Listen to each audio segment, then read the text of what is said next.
Hi friends, hydrocarbons हा आपला chapter सुरू आहे आणि त्या चॅप्टरमध्ये आपण आत्तापर्यंत इंट्रोडक्शन आणि जे आपले हायड्रोकार्बनमधला जो अल्केन्स हा पार्ट आहे त्याच्या प्रिपरेशनच्या मेथड्स आणि फिजिकल प्रॉपर्टीज इथंपर्यंतचा पार्ट बघितलेला आहे.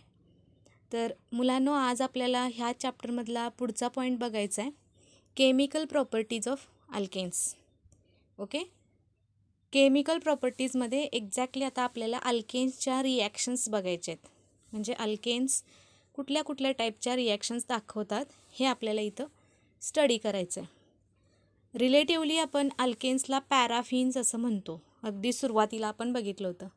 पॅराफिन ह्या शब्दाचा अर्थ पण बघितलेला आपण, लेस रिॲक्टिव्ह असतात ते, किंवा जनरली ॲसिड, बेस किंवा ऑक्सिडायझिंग, रिड्युसिंग रिएजंट जर कन्सिडर केले तर ह्याच्याबरोबर त्यांच्या रिॲक्शन्स पटकन होत नाहीत, इझिली ते रिॲक्शनमध्ये पार्ट घेत नाहीत. But if we apply certain conditions, specific अशा कंडिशन्स जर मेंटेन ठेवल्या तर अल्केन्स हे रिॲक्शन्स दाखवतात. आणि मग त्याच्यामधली आजची आपली पहिली रिॲक्शन आहे हॅलोजिनेशन ऑफ अल्केन्स. तर बघा मुलांनो, पहिल्यांदा हॅलोजिनेशन ह्या शब्दाचा अर्थ समजून घ्या. हॅलोजन सगळ्यांना माहिती आहेत. पिरियॉडिक टेबल तुम्ही शिकलेला आहात, त्याच्यामध्ये पिरियॉडिक टेबलमधला जर ग्रुप नंबर 17 जर कन्सिडर केला तर ती सगळी जी फॅमिली आहे त्याला हॅलोजन फॅमिली असं म्हटलं जातं. मग कुठले कुठले हॅलोजन असतात बघा, फ्लोरीन, क्लोरीन, ब्रोमीन, आयोडीन हे तुमचे हॅलोजन्स आहेत. आणि जनरली हॅलोजन्सला रिप्रेझेंट करताना त्याला नोटेशन एक्स हे दाखवलं जातं किंवा एक्सनं ते डिनोट केले जातात. एक्स म्हणजेच काय असतं तर जे आत्ता मी सांगितलं, Cl, Br, I आणि F हे तुमचे हॅलोजन्स आहेत. आता हॅलोजिनेशन म्हणजे काय असतं बघा, ह्या हॅलोजनला आपल्याला अल्केनमध्ये प्लेस करायचं आहे. मग अल्केन कुठल्या टाईपच्या रिॲक्शन दाखवतात हॅलोजिनेशनशी रिलेटेड जर बोललो आपण तर अल्केन्स हे सबस्टिट्यूशन रिॲक्शनला फॉलो करत असतात. सबस्टिट्यूशन, त्यालाच रिप्लेसमेंट असा सुद्धा शब्द आहे दुसरा. ओके, मग रिप्लेसमेंट कुणाची होते बघा, तर आपल्याला माहिती आहे आपण अल्केनला जनरली दाखवत असताना कसं दाखवतो, R-H. Okay, these are the hydrocarbons. आणि ह्या R-Hला जर आपण हॅलोजन्स बरोबर रिॲक्ट केलं तर हॅलोजन आता डायटॉमिक फॉर्ममध्ये असतात, म्हणजे X2 फॉर्ममध्ये असतात, म्हणजे 2 आहेत हे. म्हणजे फॉर एक्झाम्पल हे कसं असतं, Cl2 असतं, Br2 असतं, F2, I2 ह्या फॉर्ममध्ये हे असतात. आता सबस्टिट्यूट होतं म्हणजे काय, किंवा त्याला रिप्लेसमेंट म्हटलं जातं. होतं काय बघा, की अल्केनमधला हा जो हायड्रोजन आहे it is get replaced by halogen. म्हणजे अल्केनमधल्या हायड्रोजनच्या जागी हे जे डायटॉमिक हॅलोजन आहेत, म्हणजे हे X2 आहे ना, ह्यातला एक X काय होतो इथं येतो, ह्याची जागा, हायड्रोजनची जागा हॅलोजन घेतो. आणि हा निघून गेलेला इथला हायड्रोजन राहिलेल्या दुसऱ्या X बरोबर कंबाईन होऊन तो बाय प्रोडक्टमध्ये जातो HXच्या फॉर्ममध्ये. ही आपली जनरल रिॲक्शन आहे. समजते, हे एकंदरीत असं होतं. मग आता सबस्टिट्यूशन जर डिफाईन करायचं असेल तुम्हाला, किंवा what is mean by replacement reaction, what is mean by substitution reaction in alkanes असं जर विचारलं तर त्याची डेफिनेशन काय आपण सांगू शकतो बघा. तर त्याच्यामध्ये होतं काय, जनरली हायड्रोजन जो असतो, आता तुम्हाला टेक्स्टबुकमध्ये तुमच्या डेफिनेशन ती दिलेली आहे, तुम्ही रीड करू शकता बघा. काय म्हटलं आहे, the reactions in which an atom or group of atoms in a molecule is replaced by another atom or group of atoms are known as substitution reaction. Okay, मग अल्केनमधला हायड्रोजन जातो आणि हायड्रोजनच्या जागी हॅलोजन येतो. ओके, त्यामुळे त्याला म्हटलं जातं हॅलोजिनेशन. मग इन शॉर्ट आपण काय म्हणू शकतो, replacement of hydrogen by halogen, त्याला हॅलोजिनेशन म्हणायचं. समजलं मुलांना तुम्हाला? मग आता हे हॅलोजिनेशन ऑफ अल्केन जे होतं हे इझिली होणार नाही आहे, कारण आपल्याला माहिती आहे अल्केन हे पॅराफिन्स आहेत, लेस रिॲक्टिव्ह असतात.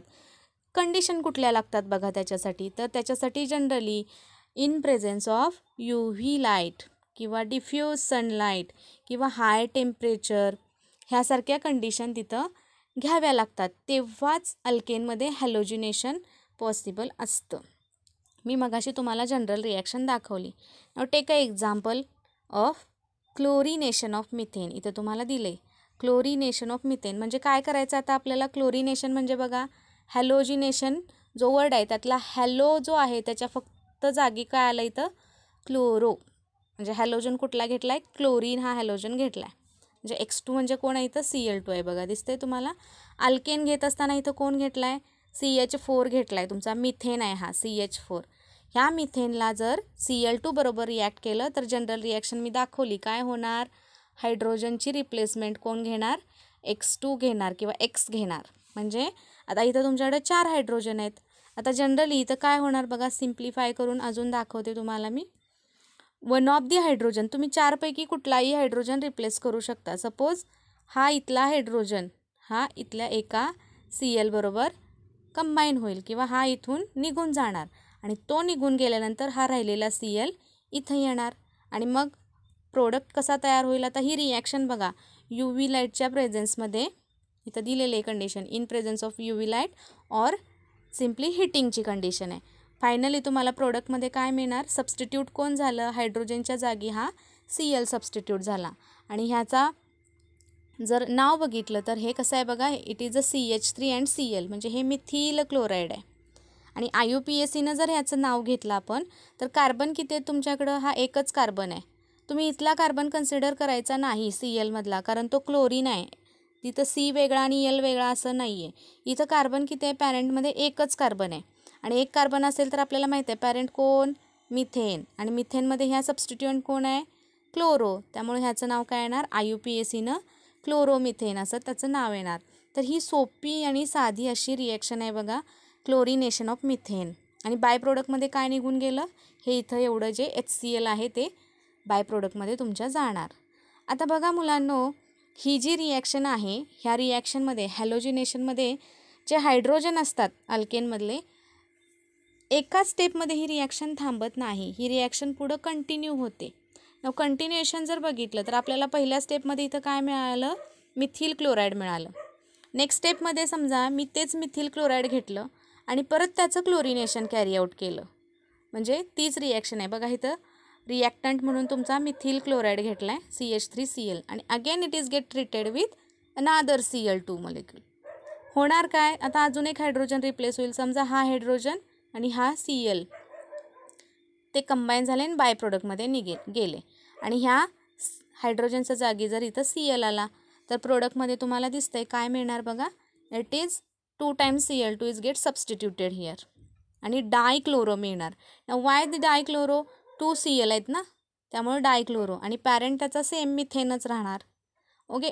आणि बाय प्रोडक्टमध्ये परत तोच प्रोडक्ट मिळेल HCl. तीच रिॲक्शन आहे UV लाईटच्या प्रेझेन्समध्ये किंवा टेम्परेचरची condition. Further again 2 more hydrogens are there which are replaceable. मग नेक्स्ट स्टेपमध्ये हे डायक्लोरोमिथेन घेऊया आपण आणि परत त्याचं क्लोरिनेशन जर कॅरी आऊट केलं. डायक्लोरोमिथेन घेतलं बघा, परत एकदा डायक्लोरोमिथेन घेतला आहे, परत एकदा Cl2 बरोबर रिॲक्ट. अगेन समजा हा H आणि हा Cl बाय प्रोडक्टमध्ये गेला आणि इथं तुमचा दुसरा Cl आला तर what we get here? We get a trichloromethane. 3 वेळेला इथं क्लोरीन सबस्टिट्यूट झालेला दिसतोय.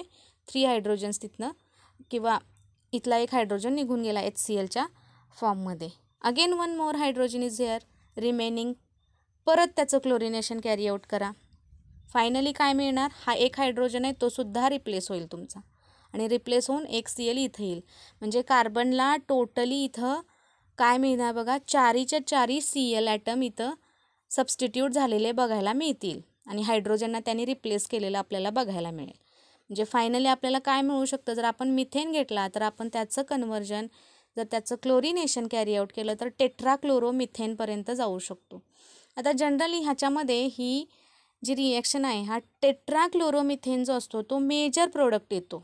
समजा जर तुम्ही एक्सेस क्लोरीन यूज केला, Cl2 जर जास्त क्वांटिटीमध्ये यूज केला ना तर डायरेक्टली तुम्हाला टेट्राक्लोरोमिथेन याच्यामधनं मिळतो. तर अजून एक कन्सेप्ट आहे बघा मुलांनो, इथं तुम्हाला CHCl3 मिळालं आहे. म्हणजे हे जे ट्रायक्लोरोमिथेन आहे तुमचं, इथं काय दिसतंय तुम्हाला तर CH आणि हे Cl3 आहे. नाउ व्हॉट इज दिस? ह्याला ट्रायक्लोरोमिथेन हे त्याचं IUPAC नाव आहे, पण हे नुसतं CHCl3 जर बघितलं तर हा तुमचा क्लोरोफॉर्म आहे. क्लोरोफॉर्म सगळ्यांना माहिती असेल बऱ्यापैकी. ह्याला ॲनेस्थेशिया शी रिलेटेड यूज केलं जातं किंवा भूल देण्यासाठी याला वापरतात, हे लक्षात असू द्या. क्लोरोफॉर्मचा जो फॉर्म्युला आहे तो काय असतो, CHCl3. मग हे क्लोरिनेशनमधनं आपल्याला मिळतं. आणि मेजरली आपण जर एक्सेस क्वांटिटीमध्ये जर क्लोरीन यूज केला तर फायनली आपल्याला टेट्राक्लोरोमिथेन ॲज अ प्रोडक्ट म्हणून मिळत असतो ह्याच्यामधनं. आता हॅलोजनची रिॲक्टिव्हिटी जर कन्सिडर केली मुलांनो, तर ती रिॲक्टिव्हिटी बघा कशी आहे. हायली रिॲक्टिव्ह तुमचा फ्लोरीन असतो. म्हणजे ही ऑर्डर जी आहे ती लक्षात ठेवा. It is very important one. फ्लोरीनची रिॲक्टिव्हिटी सगळ्यात जास्त, देन क्लोरीन, देन ब्रोमिन आणि देन आयोडीन. हे कशावरून, तर इलेक्ट्रोनिगेटिव्हिटीवरती हे डिपेंड असतं. ओके.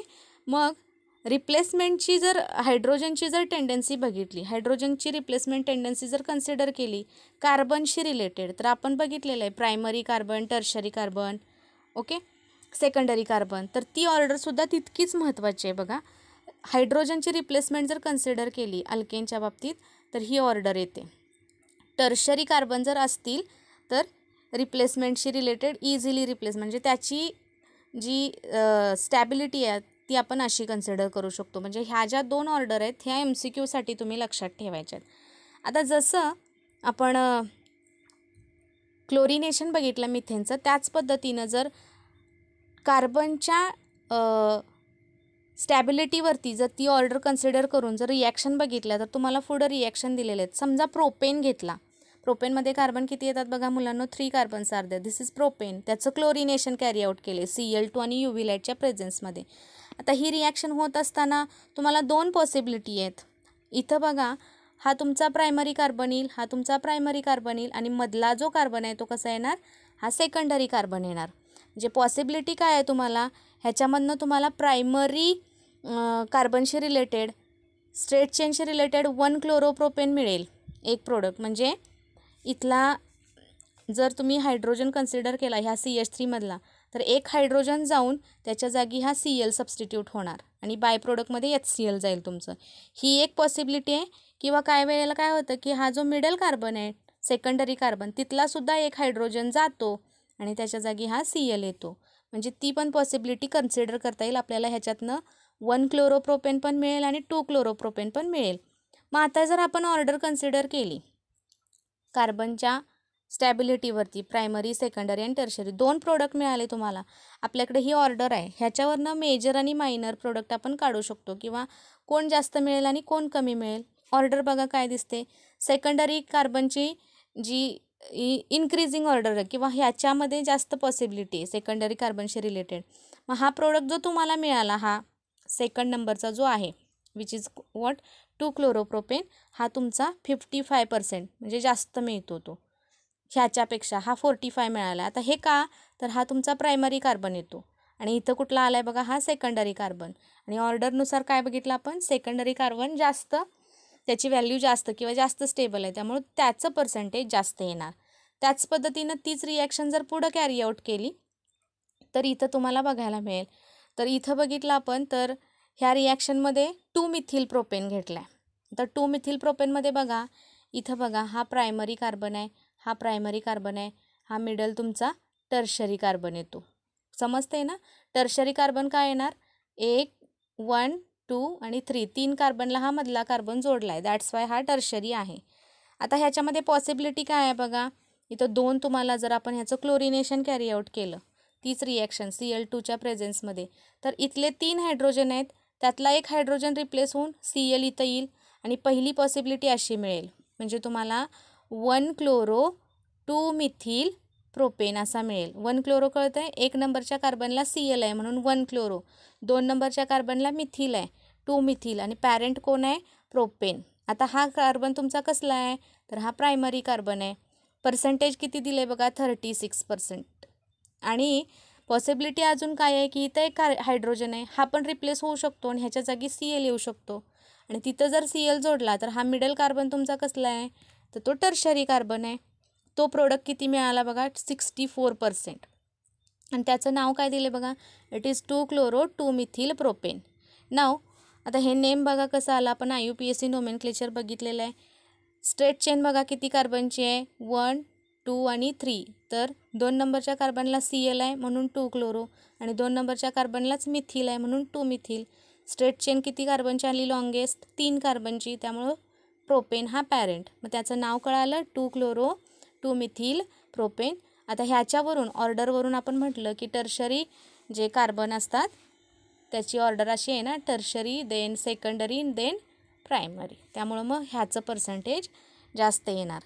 समजते स्टुडंट? हे जे काही आहे हे सगळं तुम्हाला MCQशी रिलेटेड लक्षात ठेवायचं आहे, किंवा ज्या तुमच्या कॉम्पिटेटिव्ह एक्झाम आहेत, नीट असेल, JEE असेल किंवा CET, ही ऑर्डर परफेक्ट लक्षात असेल तर प्रोडक्ट मेजर कुठला आणि मायनर कुठला हे तुम्ही इझिली सांगू शकता.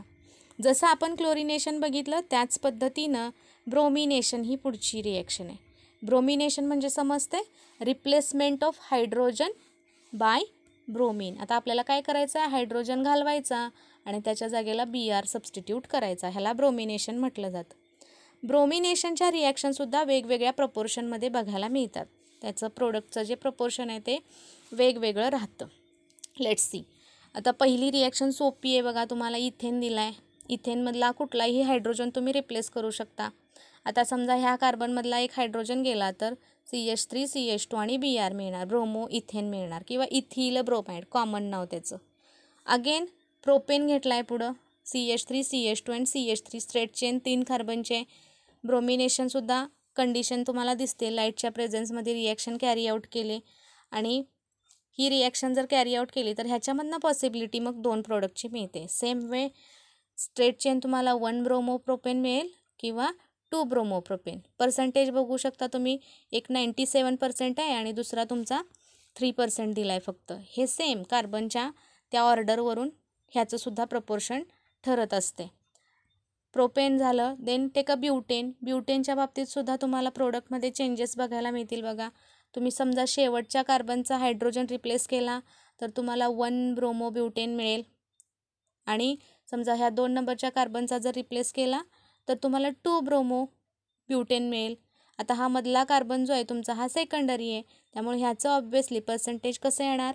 जास्त येणार. आणि हा इथला कार्बन कसला आहे? हा प्रायमरी आहे, त्यामुळे त्याचं पर्सेंटेज ऑर्डरनुसार कमी येणार आहे तुमच्या. टेक अनादर एक्झाम्पल फॉर ब्रोमिनेशन.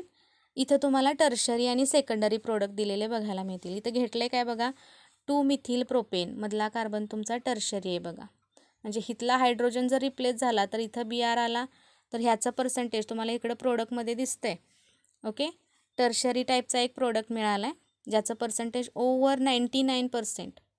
आणि जर समजा तीच कंडिशन जर आपण घेतली आणि जर टर्मिनल कार्बनशी रिलेटेड, म्हणजे हा तुमचा प्रायमरी कार्बन आहे, इथला जर हायड्रोजन रिप्लेस केला तर तुम्हाला ह्याच्यामधनं मिळत असताना काय मिळणार? 1 bromo, this is 1 carbon, number 2 methyl आणि ओव्हरऑल ब्युटेनशी रिलेटेड प्रोडक्ट तुम्हाला इथं बघायला मिळेल. नाव हे झालं ब्रोमिनेशनच्या बाबतीत. हे झालं bromination. Now sorry, it is थोडंसं नेम इथं बघा तुमचं चेंज झालेलं बघायला. इथं ब्युटेन नाही तर इथं प्रोपेन पाहिजे, कारण पॅरेंट तुमचा 3 कार्बनचा आहे. इट इज स्पेलिंग मिस्टेक, लक्षात ठेवा मुलांनो. इथं ब्युटेनच्या ऐवजी काय येणार आहे? प्रोपेन येणार आहे, कारण 3 कार्बनचा पॅरेंट आहे, त्यामुळं इथं पॅरेंट्स तेवढा करेक्ट करून घ्यायचं आहे तुम्ही. हे ब्रोमिनेशन झालं. नाव हाय डिग्रीशी रिलेटेड, कार्बनशी रिलेटेड किंवा हॅलोजिनेशन जे आहे, फ्री रॅडिकलचं मेकॅनिझम इथं फॉलो केलं जातं. म्हणजे आता बघा फ्री रॅडिकल म्हणजे काय हे इम्पॉर्टंट आहे हां. इथं आपण पहिली रिॲक्शन बघितली बघा क्लोरिनेशनची. तुम्हाला काय दिसतं इथं की समजा मिथेन घेतला तर इथं 4 हायड्रोजन आहेत मिथेलचे, आणि 4ही हायड्रोजन आपण रिप्लेस करून शेवटी आपण 4ही हायड्रोजनच्या जागी 4 वेळेला इथं कुणाला सबस्टिट्यूट केलं? Clला सबस्टिट्यूट केलं. म्हणजे ही जी रिॲक्शन एकदा स्टार्ट झाली आहे ती तुमची बघा कशी दिसते तुम्हाला, शेवटी येऊन ही टेट्राक्लोरोमिथेनवरती स्टॉप झाली. म्हणजे एका स्टेपमध्ये ही रिॲक्शन उरकत नाही, तर ही रिॲक्शन पुढं कंटिन्यू होत असते.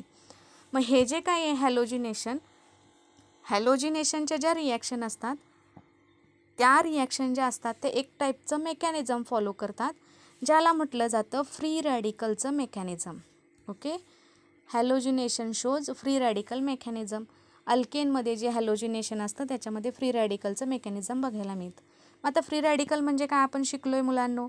ओके, फ्री रॅडिकल अगदी सुरुवातीला जो आपला पहिला some basic principles of organic chemistry हा जो चॅप्टर आहे त्याच्यामध्ये फ्री रॅडिकल म्हणजे काय हे मी सांगितलं होतं.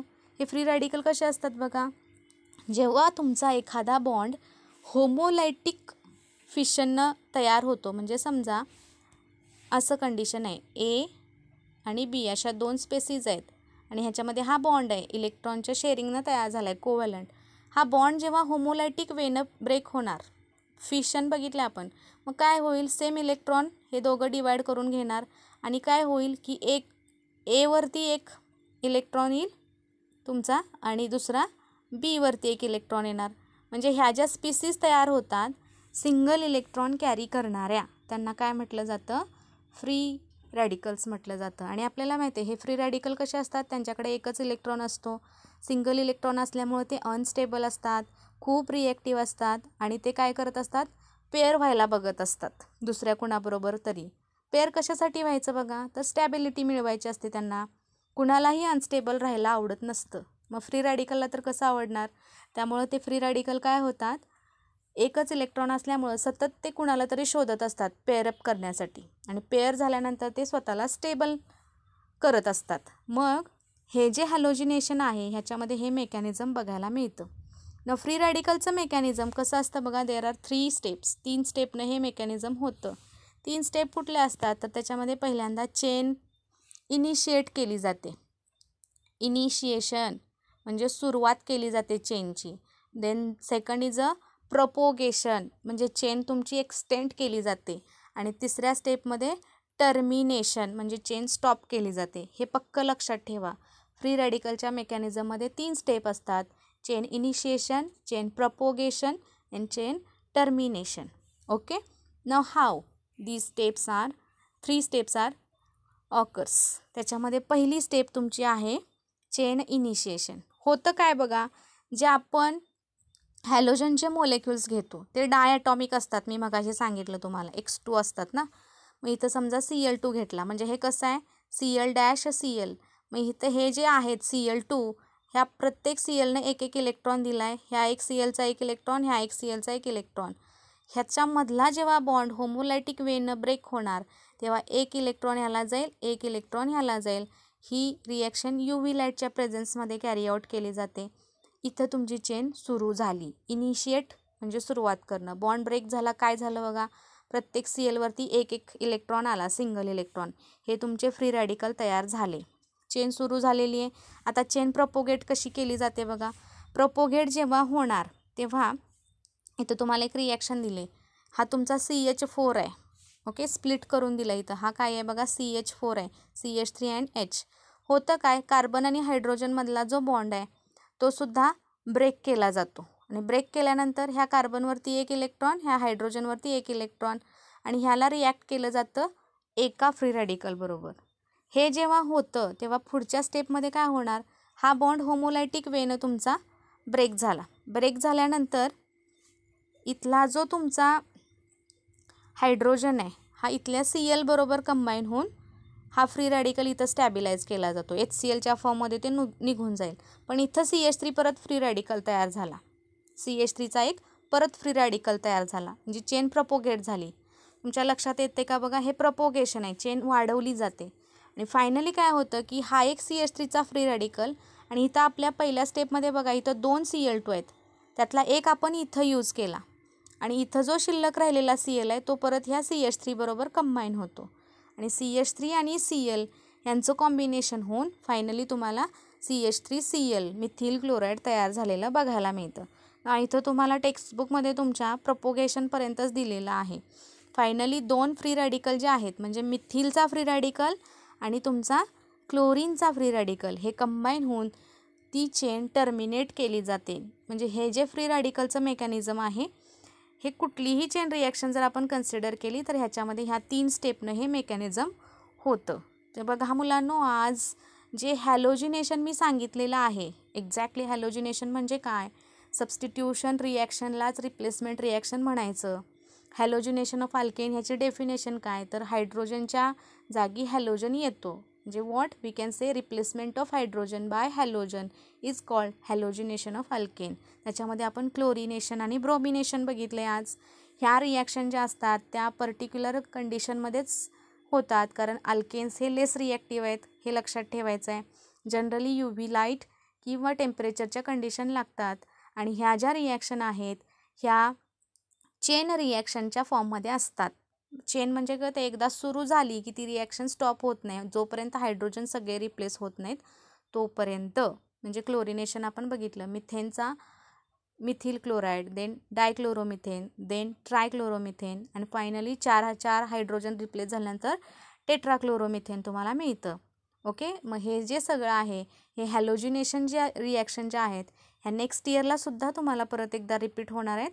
तुम्हाला एक नवीन चॅप्टर आहे haloalkanes and haloarenes 12th तेव्हा परत हे रिपिटेशन येणार. त्यामुळे ह्या रिॲक्शन आत्ता व्यवस्थित फुल कॉन्सन्ट्रेशननं तुम्ही प्रिपेअर करायच्या आहेत. मॅक्झिमम ह्याचं प्रॅक्टिस करा, सोप्या आहेत, इझिली लक्षात राहणाऱ्या आहेत. सो आजचा पॉईंट तुम्हाला कळाला असेल अशी माझी अपेक्षा आहे. नेक्स्ट लेक्चरला मग आपण पुढची केमिकल प्रॉपर्टी बघायची आहे अल्केनची. थँक्यू.